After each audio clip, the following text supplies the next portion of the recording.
오늘 말씀을 보니까 우리가 세상 가운데에서 정말 구별된 하나님의 사람으로 살아가는 것이 얼마나 큰 축복이고 또 그렇게 살아가야 됨을 성경은 우리에게 말씀하고 있기 때문에 제가 오늘 말씀을 준비하면서 우리를 향하신 하나님의 세미한 음성 두 가지에 대해서 함께 묵상해보고자 합니다.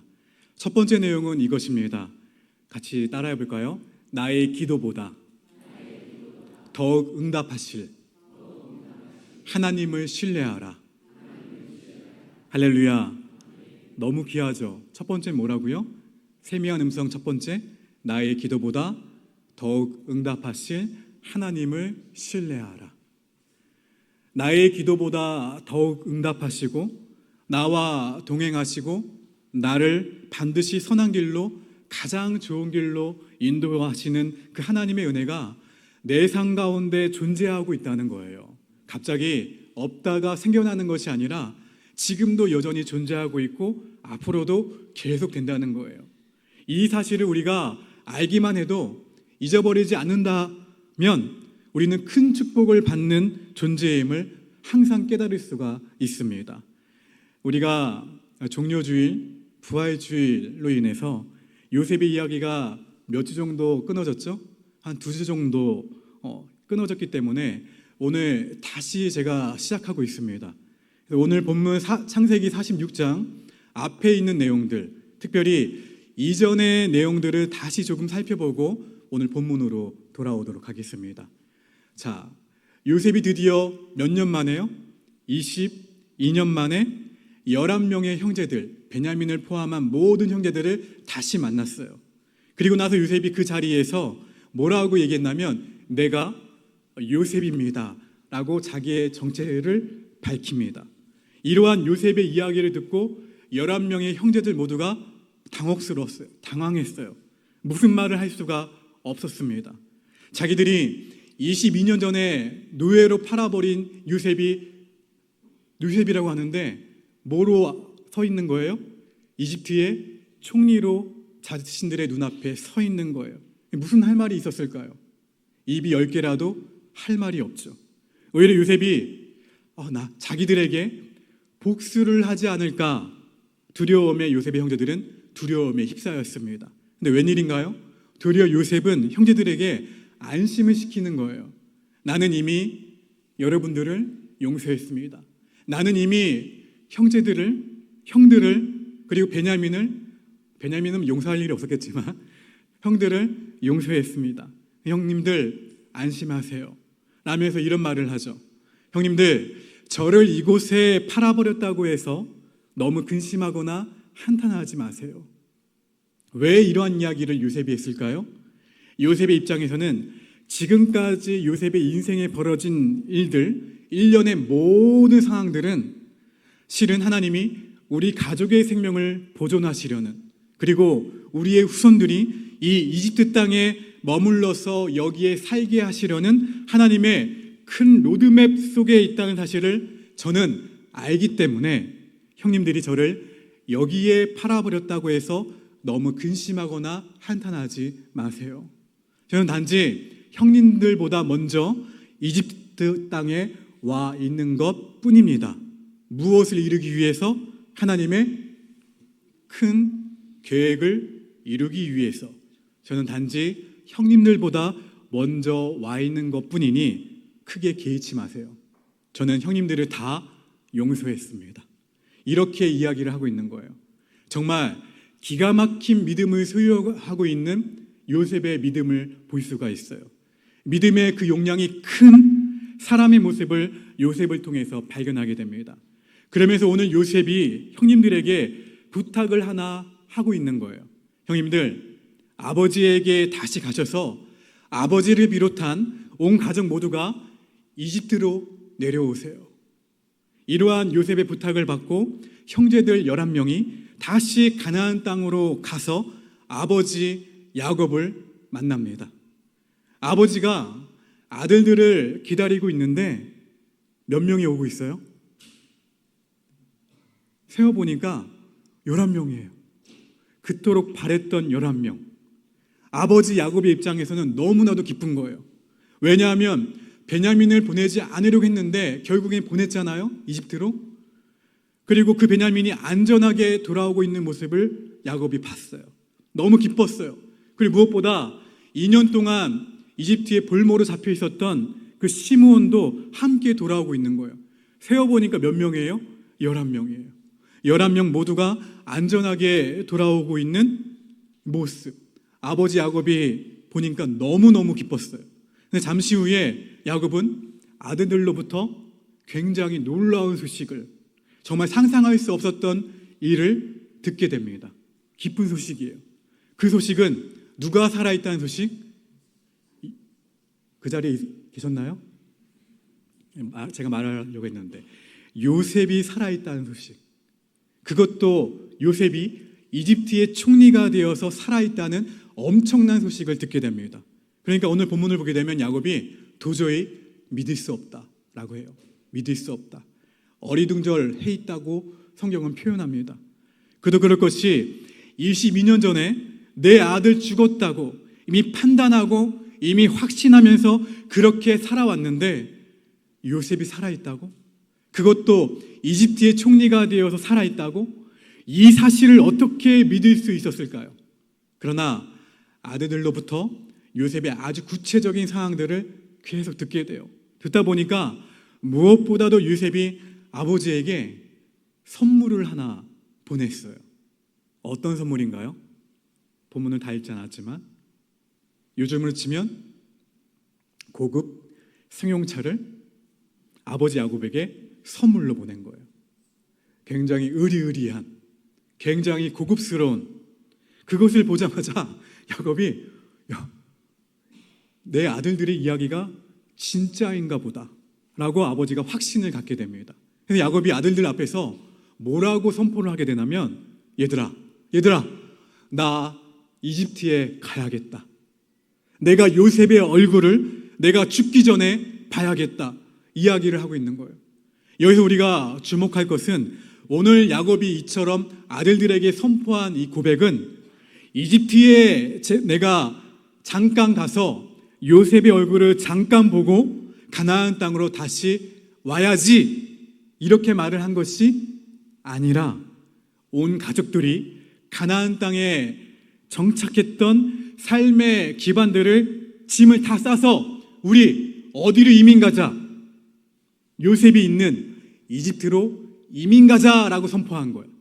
그런데 사실 이러한 선포를 한 야곱도 두려움이 몰려오기 시작했어요. 내가 정말 이 엄청나게 오래 살아왔던 이 땅을 벗어나서 낯선 타지 이집트로 이민을 간다? 내가 이 말을 왜 했지? 두려움이 온 거예요. 선포는 했지만 두려움이 밀려왔어요. 그러니까 이 순간 누가 찾아오셨냐면 하나님이 야곱 가운데, 이스라엘 가운데 찾아오신 거예요. 두려워 떨고 있는 삶의 두려움에 순간 갇혀버린 이 야곱 가운데 하나님이 찾아오셔서 야곱 가운데 정말 평강의 말씀을 주고 계신 것이 오늘 본문의 이야기예요. 우리 그 말씀이 오늘 본문 창세기 46장 3절과 4절의 말씀입니다. 3절 먼저 읽어봅니다. 시작.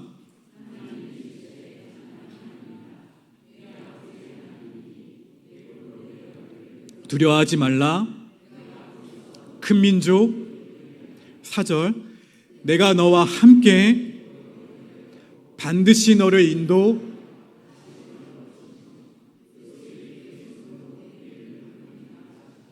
할렐루야. 두려움에 떨고 있었던, 선포는 했지만 이집트로 이민 가야 되겠다 했지만 두려움이 휩싸였죠. 그러한 야곱에게 하나님이 찾아오셔서 하셨던 말씀, 두려워하지 말라. 큰 민족을 이루게 하겠다. 내가 너와 함께 하겠다. 반드시 너를 인도하겠다. 할렐루야. 저와 여러분의 삶도 마찬가지예요. 우리도 살아가면서 어떤 때는 담대하게 선포하며 나아갈 때도 있지만 순간 어떻게 합니까? 두려움에 휩싸일 때가 있어요. 젊은 분들 여기 계시지만 미래에 대한 두려움이 있을 수 있어요. 내가 결혼을 할 수 있을까? 결혼을 하고 나서 내 집을 마련할 수 있을까? 좋은 직장, 안정적인 직장을 내가 얻을 수 있을까? 솔직히 미래에 대한 두려움이 몰려옵니다. 또 어떤 성도님들은 어떠한 일을 시도하다가 실패하셨어요. 실패했기 때문에 좌절을 맛보았습니다. 그래서 어떤 일을 다시 한번 시작할 때 또 실패하면 어떻게 하지?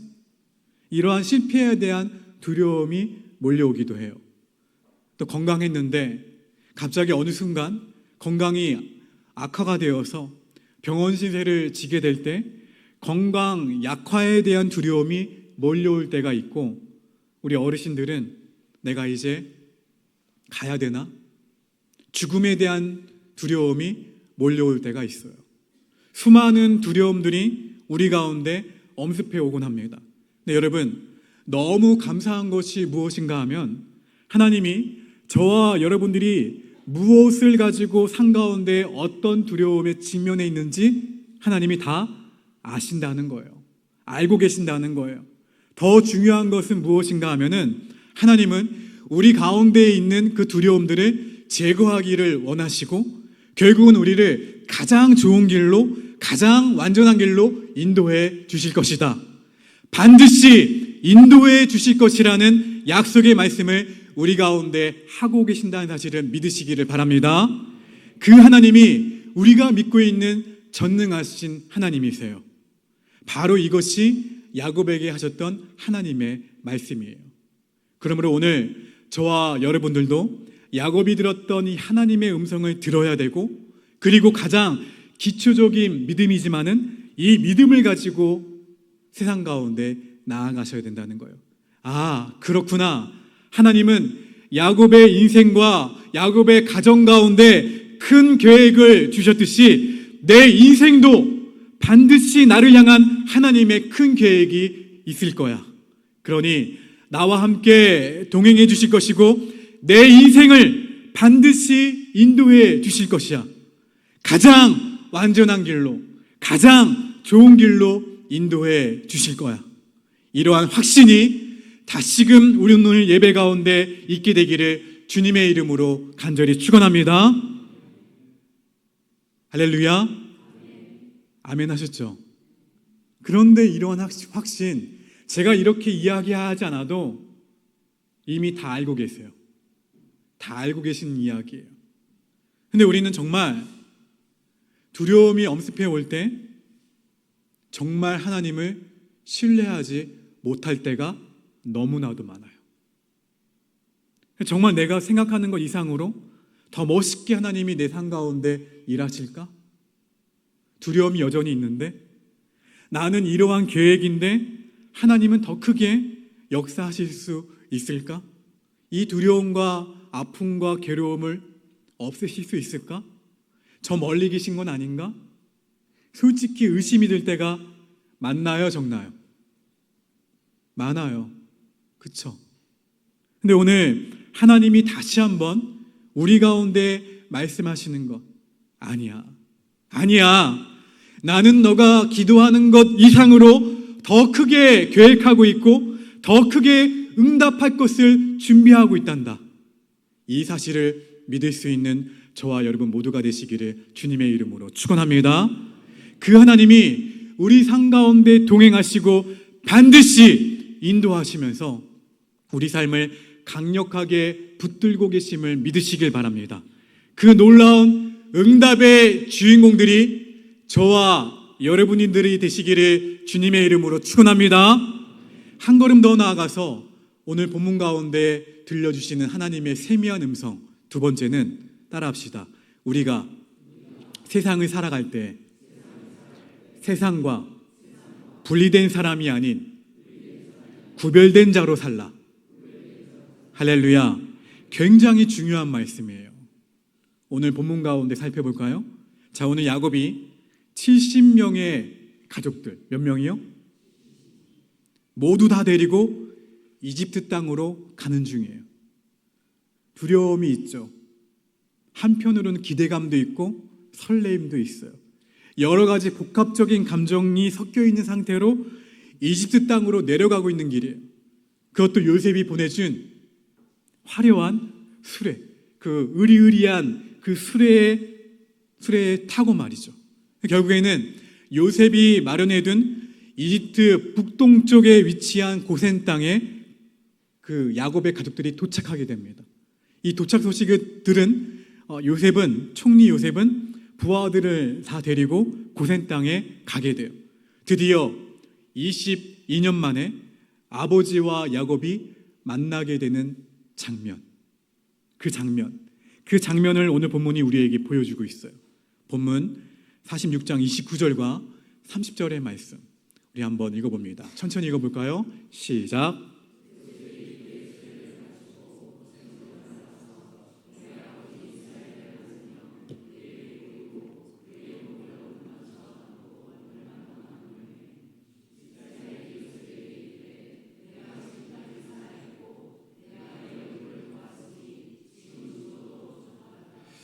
여러분, 이 장면 한번 상상해 보십시오.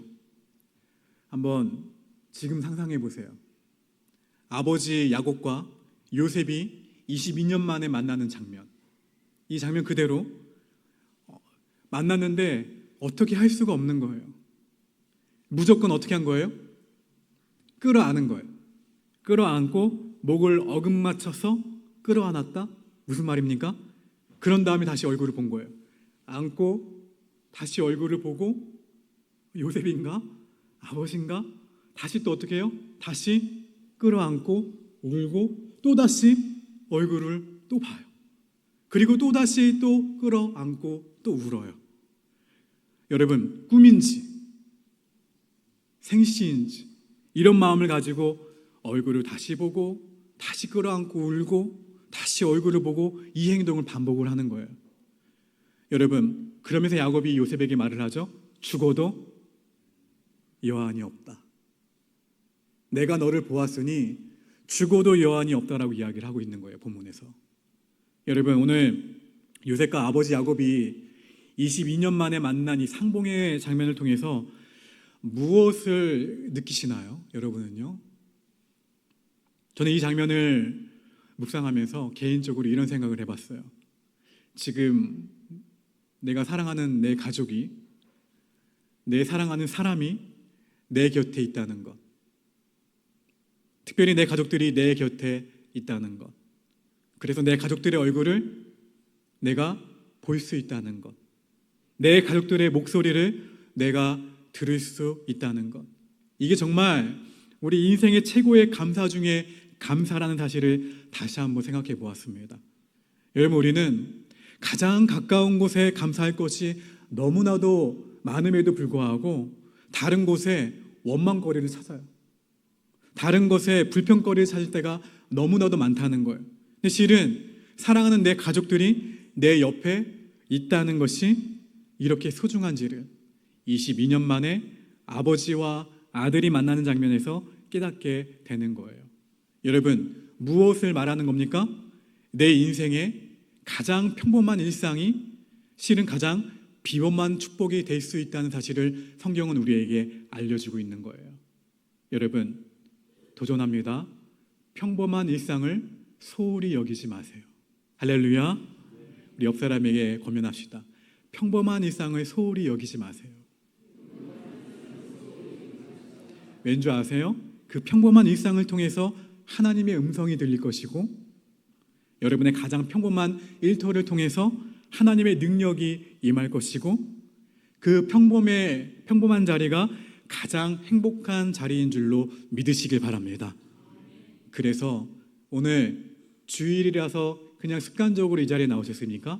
습관적으로 나와 습관적으로 사람들을 만나고 있습니까? 아니에요.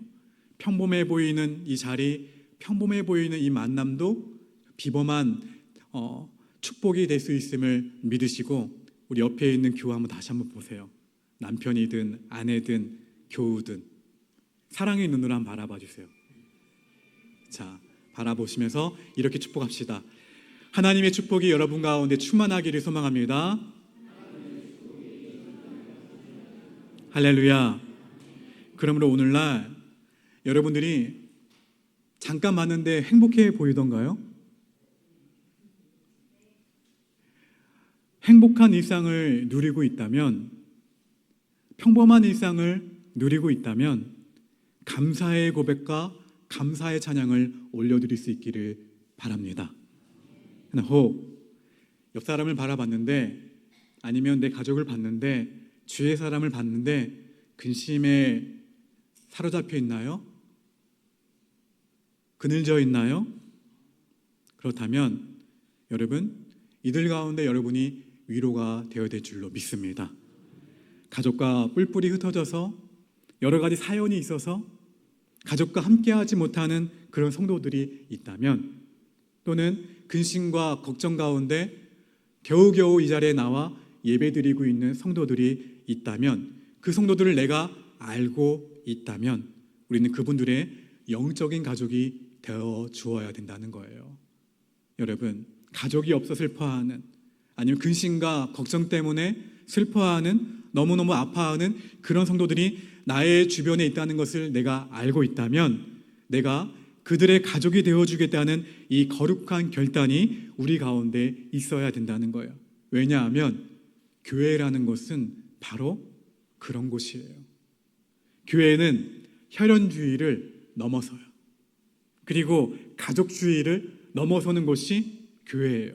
왜냐? 우리는 누구의 피로? 다 알고 계시죠? 누구의 피로? 예수 그리스도의 피로 하나 된 한 하나님을 아버지로 모시는 영적인 가족 공동체이기 때문에 그래요. 그러므로 저는 우리 옥복교회가 이렇게 따뜻한 품을 소유할 수 있는, 따뜻한 정겨움이 더욱 묻어나는, 따뜻한 가슴, 큰 마음을 소유할 수 있는 옥복교회가 되기를 주님의 이름으로 축원합니다.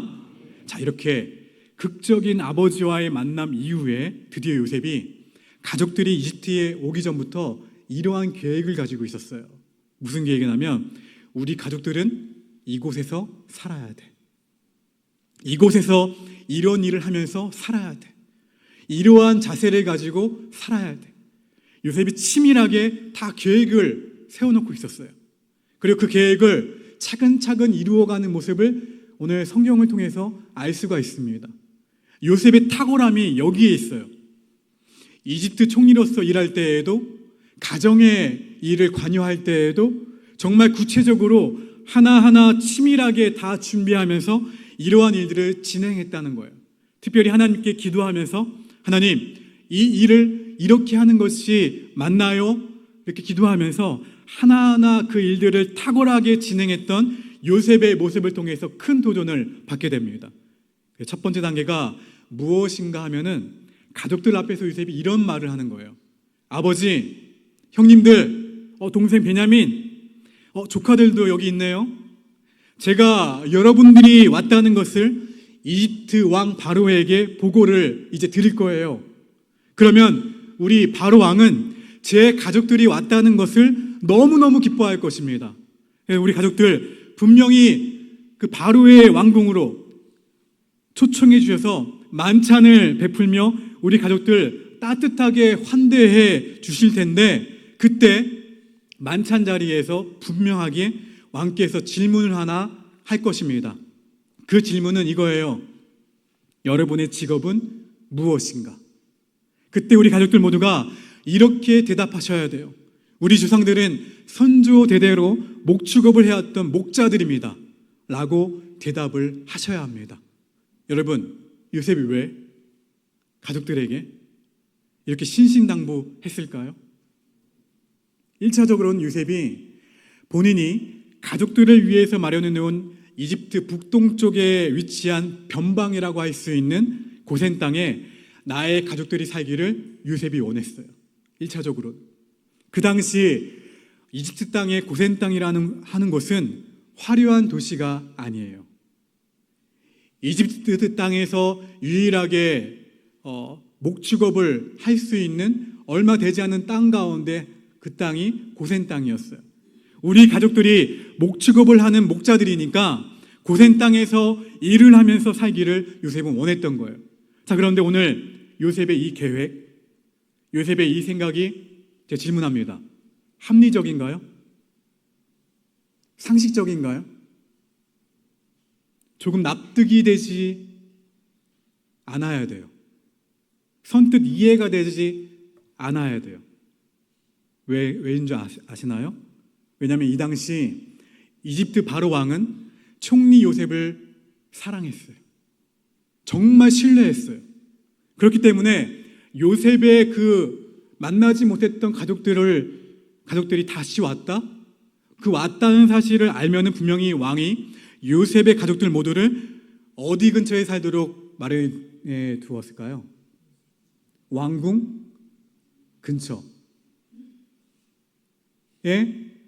으리으리한 집을 내어주었겠죠. 그리고 그 도심 한가운데 살도록 배려를 해주었을 거예요. 분명히 했을 거예요. 그런데 요셉이 오늘 이 대우를 어떻게 합니까? 발로 차버렸어요. 여러분 생각해 보세요. 이 상황이 어떠한 상황인가? 지금 아버지 야곱이 얼마나 그동안 고생했습니까? 그리고 자신의 형들이 얼마나 지금까지 고생했습니까? 그러니 아버지와 형제들을 호강시켜줄 절호의 찬스가 지금 벌어진 상황이라는 거예요. 근데 요셉은 이 절호의 찬스를 발로 차고 고센 땅을 고집하고 있는 거예요. 왜 고센 땅을 고집하고 있을까? 여러분 한번 생각해 보십시오. 요셉은 22년 전에 이집트에 왔습니다. 그리고 이집트 땅에서 22년 동안 생활을 했어요. 근데 그 땅은 온갖 우상들이 판을 치고 있었던 땅이었어요. 그런 도시였어요. 타락한 문화와 음란한 문화들이 가득한 그런 도시가 이집트였어요. 요셉이 실제로 이집트 땅을 살아가면서 우상 숭배의 유혹을 받았고 보디발의 아내의 유혹도 받았잖아요. 성적인 유혹과 우상 숭배의 유혹, 수많은 유혹들이 존재하는 곳이 이집트였어요. 요셉 본인은 몸도 더럽히지 않았고 우상에게 절하지도 않았어요. 본인은 이겨냈는데 문제는 형제들이에요. 우리 형제들은 이집트 땅에 와서 저 화려한 도시에서 타락한 문화 가운데 젖어들면 어쩌지? 우상 숭배를 하게 되면 어쩌지? 이러한 염려가 되었던 거예요. 그래서 우리 형제들은 안 된다. 일단은 우상이 가득한 이집트의 타락한 문화 속으로 들어가는 것이 아니라 이집트의 변방이지만 목축업을 할 수 있는 고센 땅에 머물면서 거기서 언약 백성이니 하나님의 언약 백성인 구별된 자로 살아갔으면 좋겠다는 것이 요셉의 계획이었던 거예요. 그리고 이 계획을 왕이 허락을 합니다. 그리고 동시에 고센 땅에서 야곱의 가족이 목축업 외에도 어떠한 일을 하는가? 변방이긴 했지만 이집트 땅이잖아요. 땅에 살아가는 것인데 왕의 재산을 관리하게 돼요. 누가? 야곱의 가족들이. 이 당시의 재산은 금과 은 같은 폐물뿐만 아니라 소와 양과 염소 등 가축들도 다 재산이었어요. 왕의 가축들을 누가 관리하느냐? 바로 야곱의 가족들이 고센 땅에서 관리하게 된 거예요. 여러분 여기서 우리 그리스도인들이 이 세상 가운데 어떠한 정체성을 가지고 살아가야 되는지를 우리에게 말씀해 주고 있어요.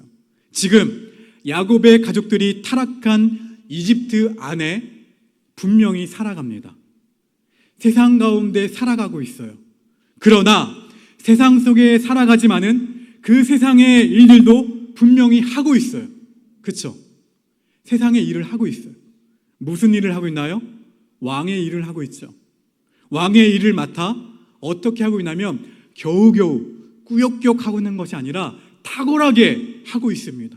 탁월하게 일을 처리하며 살아간다는 거예요. 그러나 이집트의 타락한 문명과 문화에 동화되지 않고 물들지 않게 구별된 자로 살아가고 있다는 거예요. 바로 이거예요. 저와 여러분들도 이 세상 속에서 똑같이 살아가고 있죠. 지금 어디에 살고 있습니까? 경남 거제시에 살고 있죠. 다. 그렇죠? 똑같이 살아갑니다. 하나님을 믿지 않는 자들과 똑같이 세상 가운데 살아가고 있어요. 똑같이 공부하죠. 똑같이 일을 하죠. 그러나 우리는 이 세상의 가치관에 동화되거나 물드는 자가 아니라 도리어 우리는 구별된 자로서 세상의 가치관을 변화시킬 수 있는 그런 하나님의 구별된 존재로 살아가는 것이 우리를 세상으로 부르신 하나님의 뜻인 것을 믿으시기를 바랍니다. 그러니까 여러분, 오해해서는 안 돼요. 또 오해하게 해서는 안 된다는 거예요. 예수를 믿는 사람들은 자기들끼리 모여서 살아가는 그런 공동체 아닌가?